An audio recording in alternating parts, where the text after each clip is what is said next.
Boche gold and diamonds. Buy now, pay later. Ottapalam മേഖലയിൽ നിയമാനുസൃത concession കാർഡില്ലാത്ത college വിദ്യാർത്ഥികൾക്ക് 20 മുതൽ യാത്രാ ഇളവ് ലഭിക്കില്ലെന്ന് ബസ് ഉടമകളുടെ സംയുക്ത സമിതി.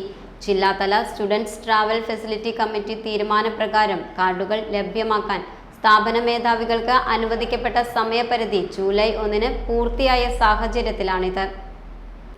സർക്കാർ എയ്ഡഡ് കോളേജുകളിലെ വിദ്യാർത്ഥികൾക്ക് മോട്ടോർ വാഹന വകുപ്പ് അനുവദിക്കുന്ന പിങ്ക് നിറത്തോടു കൂടിയ കാർഡ് പ്രിൻസിപ്പൽമാർ ഒപ്പുവെച്ച് നൽകണം.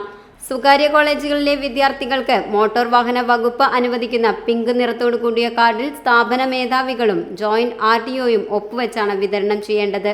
എന്നാൽ മിക്ക സ്ഥാപന മേധാവികളും വിദ്യാർത്ഥികൾക്ക് കാർഡുകൾ ലഭ്യമാക്കിയിട്ടില്ലെന്ന് ബസ് ഉടമകൾ പറയുന്നു. ഇത് ബസ് ജീവനക്കാരും വിദ്യാർത്ഥികളും തമ്മിൽ തർക്കങ്ങൾക്കും വഴിയൊരുക്കുന്നതായാണ് പരാതി. ജില്ലാതല സ്റ്റുഡൻസ് ട്രാവൽ ഫെസിലിറ്റി കമ്മിറ്റി തീരുമാനം നടപ്പാക്കാത്ത പ്രിൻസിപ്പൽമാർക്കെതിരെ നടപടി വേണമെന്ന് ഉടമകളുടെ സംയുക്ത സമിതി ആവശ്യപ്പെട്ടു. കാർഡില്ലാത്ത വിദ്യാർത്ഥികൾക്ക് യാത്രാ ഇളവ് നൽകാനാകില്ലെന്ന് വ്യക്തമാക്കി സംയുക്ത സമിതി പോലീസിനും മോട്ടോർ വാഹന വകുപ്പിനും കത്ത് നൽകി.